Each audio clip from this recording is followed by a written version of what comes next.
पीरचनासी का पुरफैज़ा मकाम।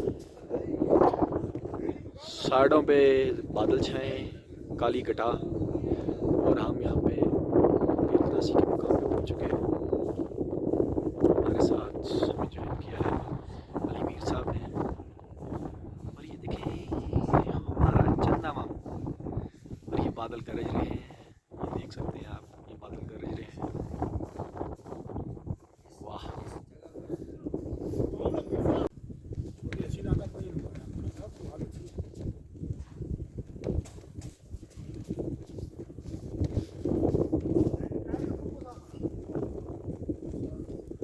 गाजी तेरा परचम ऊंचा है।